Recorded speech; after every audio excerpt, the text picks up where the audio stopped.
You're listening to a Frequency Podcast Network production in association with CityNews. It happened again last week. But in fairness, it happens all the time now. Demonstrators gathered around Singh as he left a campaign event. Some of them yelled obscenities and called Singh a traitor. If you are a politician that regularly meets voters in public, which is to say, basically any politician, you're going to feel unsafe at some point. That is the ugly cost of doing business these days. The nastiness directed towards Canadian MPs has evolved from policy and party disputes to separate facts, personal attacks, and much worse. Even the Prime Minister, with the best political security in the country, has found himself in dangerous situations. Liberal leader Justin Trudeau was hit with a handful of gravel at a campaign stop in London, Ontario. Jagmeet Singh and Justin Trudeau are party leaders, of course, extremely public figures, but even regular members of Parliament now routinely report hate-filled incidents regularly. Catherine McKenna's campaign staff discovered this vulgar slur spray-painted on her campaign office window in Ottawa. This threat has been growing for years, and the pace has quickened lately. It has driven some longtime public servants to call it quits.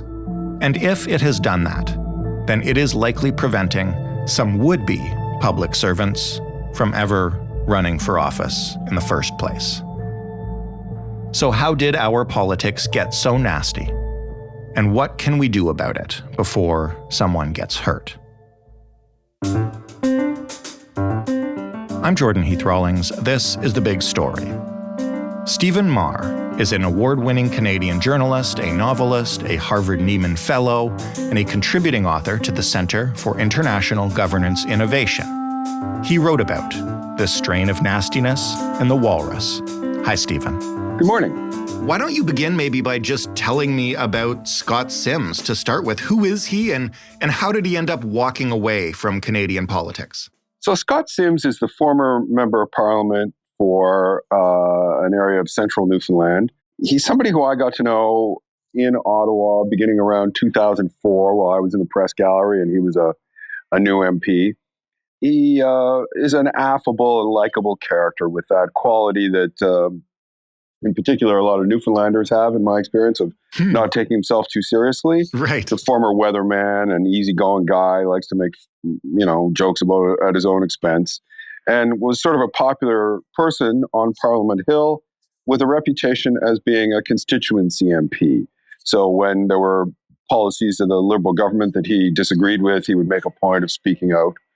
And so I was surprised on election night in 2021 when he lost his seat to a Conservative there. And I gave him a call, not to plan to do a story, just to, here's somebody I've been friendly with over the years. I thought I'd check in and see how he was doing. Right. And I was really surprised that he told me, I'm glad that I lost. I've had enough of politics. It's getting too terrible. What was he talking about in particular? Was there anything that made his decision for him? Well, there was one particular incident he ultimately discussed, which was being threatened while door knocking in a small fishing village north of Grand Falls. And this fella, a big guy, Scott's not a tall man, was yelling at him, threatening to throw him in a ditch because the fella said, well, you're going to bring in Muslim rule. And Simms said when he got back in the vehicle and talked to his campaign manager, he realized that he had become kind of deadened to this, that this sort of harsh personal attack by people who have been convinced of conspiracy theories has just gotten so common. And he, reasonably enough, doesn't want to have to put up with that kind of abuse anymore. Was it the conversation with Scott that started you down this road of trying to assess just how nasty our politics has gotten? Or was this something that was kind of brewing in your head already? I had been thinking about it already, but that when I talked to him, I started to think about it. And ultimately, I talked to the Walrus and CG, and they said, it sounds like a story. And I called other MPs who I knew, and they said, yes, no, you're exactly right. Sims is right. This is getting to be tougher and tougher to be in this line of work. What kinds of stories did you hear from them? Maybe just a couple of examples. I know you talked to a whole bunch. So Charlie Angus, who's a New Democrat from Timmins, Charlie's someone who I've known over the years, and he's hardly a shrinking violet. He gets his elbows up. He's a hot-headed punk rocker, a bit of a parliamentary brawler, the sort of guy that, is happy to go into the corners and try to dig up the puck and throw some elbows. And he was really rattled. When I called him, the very day that I called him, he was fresh from a hearing seeking a peace bond against a disturbed man who had repeatedly been making threats in his constituency. During the Ottawa convoy, Angus was sort of aggressively decrying the convoyers and Pat King. And the number of death threats that he got really rattled him. And another thing that he found disturbing, I think, is that people who he had known for a long time in his riding had come to believe these conspiracies. There was a UN airplane getting some work done at the North Bay Airport. They had a maintenance contract with him. And you'd have people saying, well, why are you covering up the fact that they're flying in UN troops to suppress the convoy? And, he was really struck by the fact that the same thing Sims told me, that people just would not listen to him when he said, no, that plane's just getting repaired. Don't be so, there's no UN troops being flown in. And people just refused to believe it, which is the same thing Sims said he was getting with people who believe conspiracies about a secret plan to impose Sharia law in Newfoundland or World Economic Forum to force everyone to get vaccinated and enslave us all. Is that the key difference then? Because certainly, and not to minimize what any MPs are experiencing right now, and we can get into that, but certainly, MPs door knocking and coming up against somebody who's vociferously against their policies or their ideas or even just the party that they represent is not something new. And I know those things can sometimes get heated, but what you seem to be describing is like just living in two different worlds. Yeah. And what Sims, these people this is what they do for a living, go knock on doors and talk to people and represent their views. Right. So I believe them when they say that something has fundamentally changed. Now, Sims, he believes that he noticed the difference first in 2019 and then getting worse in 2021. And he attributes it to a change in Facebook's algorithm in 2018 when Facebook changed the way that it shares content. They were having engagement problems, losing users. So they made changes to their algorithm that highlighted what they call meaningful social interactions, which is clicks, likes, and shares and comments. And Facebook's engineers warned the company executives at the time this could and would lead to greater discord. Mm-hmm. Because what the algorithm ends up sharing more often is material that makes people upset. Negative political material, things having to do with conspiracy theories. So it's basically like a bunch of cranky uncles is the way you can kind of think about it. That, the material that makes your uncle cranky is the stuff that the algorithm ended up highlighting. Mm-hmm. That's Sims theory. And there's reason to give it credence. There are people who say, well, it's possible to overstate that case, but it seems like a strong argument to me. Before we talk about, the possible causes behind this and what people who analyze this stuff think, after talking to those MPs, did you try to get a sense of, the scale of this problem officially, either, via things that are reported? I guess, how would they be reported? To House of Commons Security, to the RCMP? Like, I'm trying to get a sense of how often this actually escalates to that level and if that's becoming more prevalent. Yes. Now, the House of Commons, they won't confirm on the record how many incidents they deal with in the course of a year. They say that for security reasons, they don't want to do that. But their records show that they've increased security spending by millions of dollars. And off the record, an official with the House of Commons told me that it's quite alarming, the increase in incidents. At other levels of government, we can see a dramatic increase. For instance, former Mayor Naheed Nenshi in Calgary, I think that in 1 year there were 65 incidents of threats that were serious enough that his office felt they had to go to the police with them.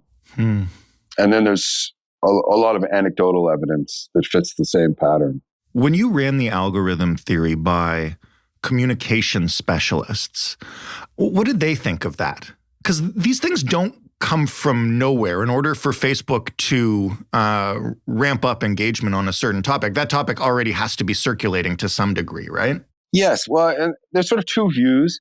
I spoke with Heidi Torek, University of British Columbia professor who studies social media disinformation. And she sees a fairly clear link because the algorithms are they're designed to keep you engaged. The algorithm doesn't care what kind of content it's sharing. But there's people who are a little bit more skeptical. Fenwick McKelvey, a professor at Concordia University, points out that this increase in nastiness that we're seeing in politics happened at a time where you have the rise of Donald Trump, pandemic that keep people isolated, and which leads to changes in their emotional state. Mm-hmm. So I'm not sure that you can say that social media is causing this, but it's certainly the mechanism by which this stuff is being spread.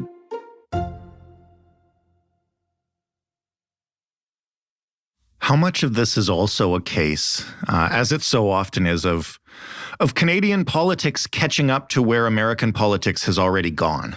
Yeah, it's a good question. We're seeing this in the United States. There's been several shootings, and in the UK, there's been a couple murders, knife attacks on politicians. Yeah. So it appears to be a global phenomenon. The research that I did in other countries suggests that, in Latin America and continental Europe, there are similar patterns. In a sense, it may be that this is all kind of part of the pandemic. That's a troubling thought. The whole thing is troubling. I'm troubled by the fact that politics is becoming so dangerous and awful that people would be well advised to steer clear of it, particularly women, and even more so women of color. A lot of the attacks are along gender and racial lines. Mm-hmm. And although the research actually doesn't show that there's necessarily a larger volume of attacks on women and women of color, but the attacks have a different quality because they're more personal. People use gender and race as a way of attacking people, which makes it sort of more harmful. Harder to sort of shrug off because it's so closely linked to their identity. And when I talk to people in politics, they say it's becoming difficult for the staffers who have to handle their social media accounts. That's a good place for me to ask you about Michelle Rempel Garner, who, first of all, is a conservative. So I think it's important that we discuss her just because we've used Liberal and NDP examples so far.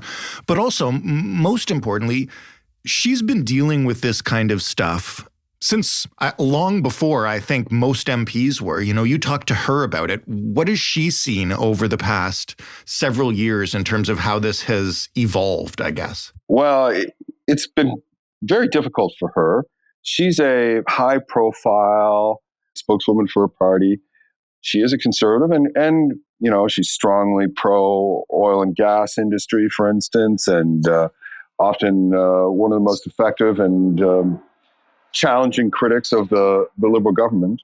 But her conservative bona fides have not prevented her from being subject to these kinds of attacks.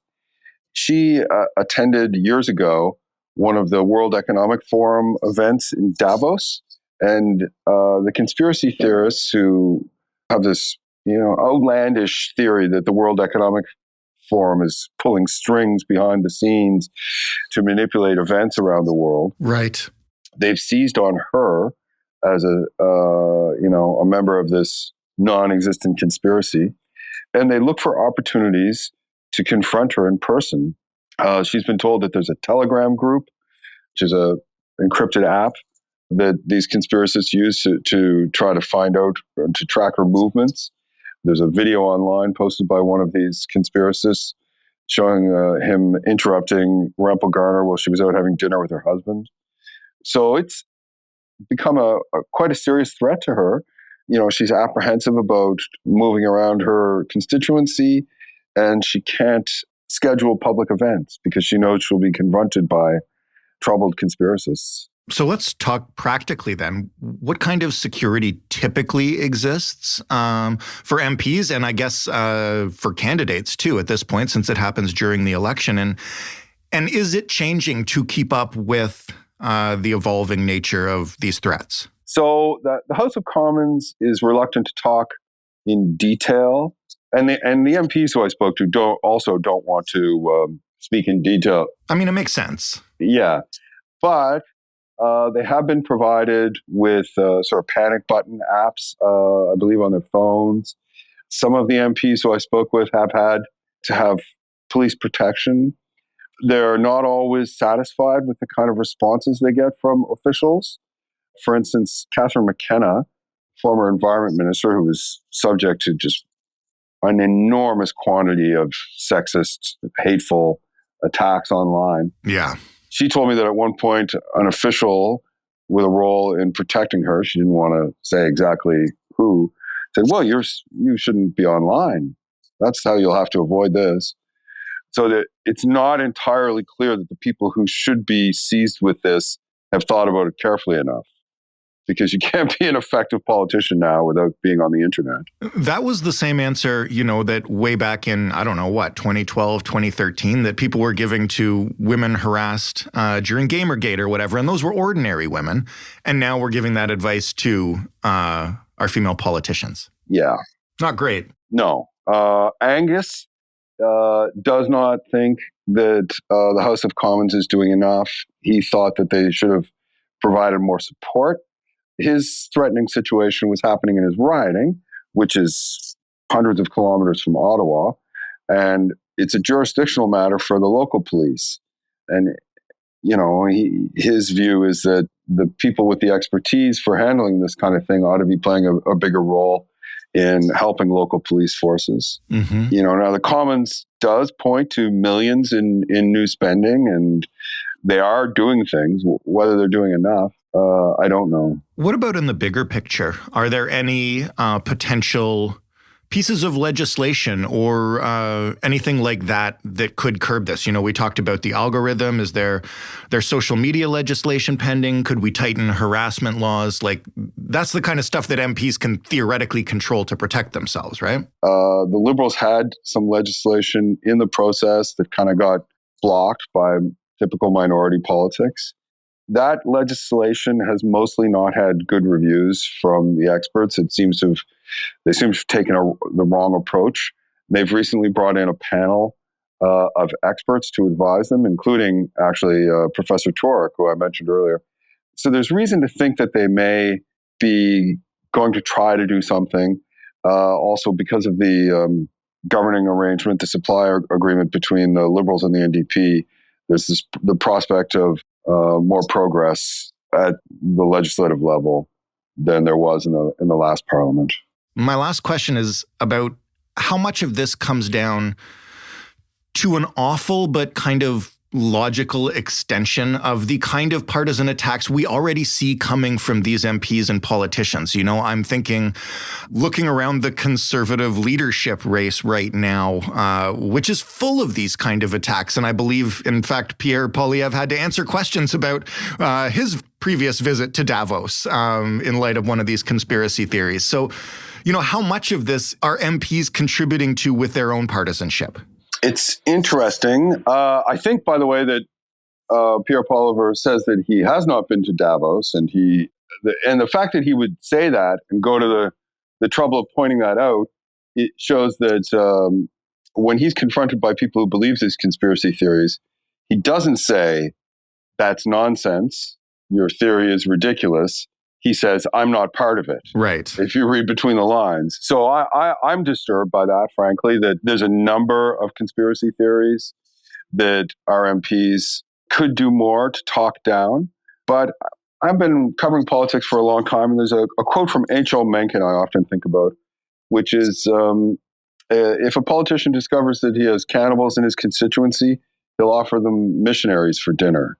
To a large extent, politicians, we think of them as sort of independent actors who are making arguments to the public.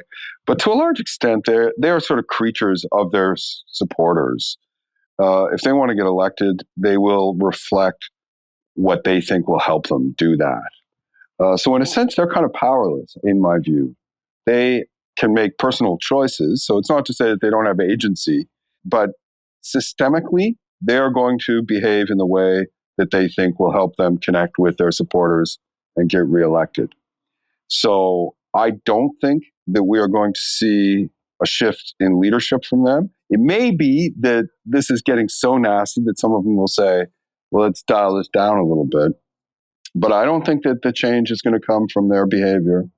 I hope that the end of the pandemic, that as we move out of this, God willing, we'll see people are less isolated. These conspiracy theories start to have less traction.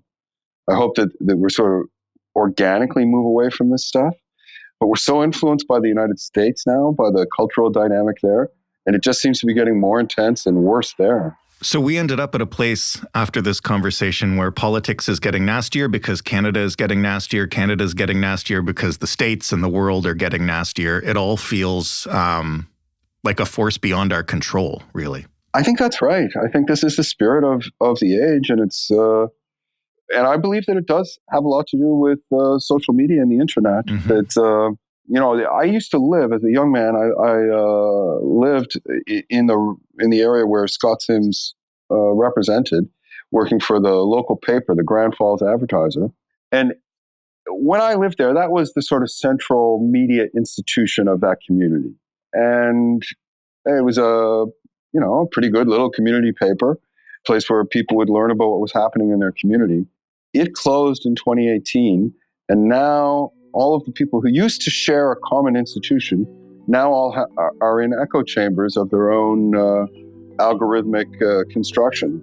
And I think that those information silos have put us in a very different place. Stephen, thanks so much for this. I wish we had a happier note to end on. Me too. Thanks for the discussion. Stephen Maher, writing in The Walrus. That was The Big Story. You can find more at thebigstorypodcast.ca. You can talk to us on Twitter at thebigstoryfpn. You can email us, hello@thebigstorypodcast.ca. And you can call us and leave us a voicemail, ask us a question, suggest a topic, just say thanks or no thanks. The number is 416-935-5935, 416-935-5935. I do want someone to set this to a commercial jingle someday. Thanks for listening. I'm Jordan Heath Rawlings. We'll talk tomorrow.